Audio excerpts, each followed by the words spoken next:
చూసారా మొక్కలన్నీ తీసాను. ఇది శుభ్రంగా ఇందులో వచ్చి బోల్డ్ చామంతులు ఉన్నాయి. ఇందులో ముళ్ళుగోరింట కూడా వచ్చింది. ఈ గడ్డంతా తీసి మళ్ళీ వేసుకుందామండి.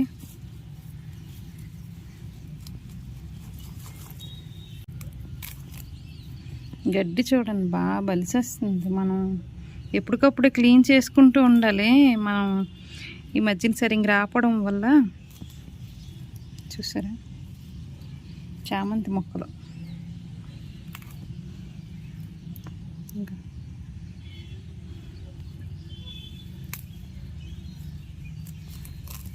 గడ్డి, ముళ్ళుగోరింటి మొక్క, చామంతి మొక్కలు.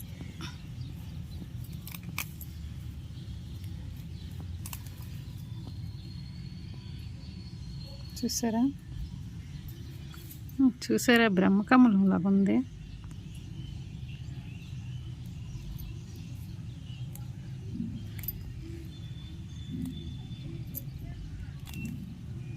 బ్రహ్మకమలమే.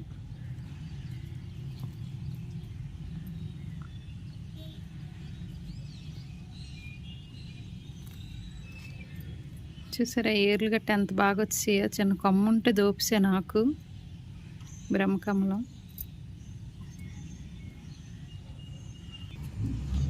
మట్టి ఇందులోందే, ఇది బాగా కలిపి ఉంచాం కదా, ఇందులోందే వేసేస్తున్నాను. మళ్ళీ కావాలంటే ఇందులో వేసుకోవచ్చు. వేపపిండి అన్నీ కలిపి ఉంచానండి. వేపపిండి, కోకోపీటు, ఇసుక అన్నీ కలిపాను. ఇందులో చామంతి మొక్కలు ఒక్కటే వేస్తాను. చామంతి మొక్కలు ఒక్కటే వేసుకుందాం, బాగా పువ్వులు పూస్తాయి.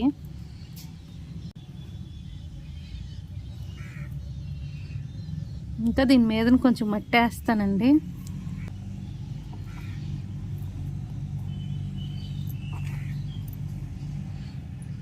మొత్తం చామంతి మొక్కలు వేస్తాను, చూపిస్తాను మళ్ళీ వేసినప్పుడు.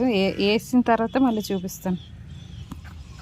చూసారా చామంతి మొక్కలు మొత్తం అన్నీ వేసానండి. వాళ్ళకి వదిలేసాను. సాయంత్రం వచ్చి చూసుకుంటాను. కొంచెం నీళ్ళేసేద్దాం. నీళ్ళేసి కొంచెం నీళ్ళలో పెట్టేస్తానండి. అగో ఆ గట్టు కింద పెట్టేస్తే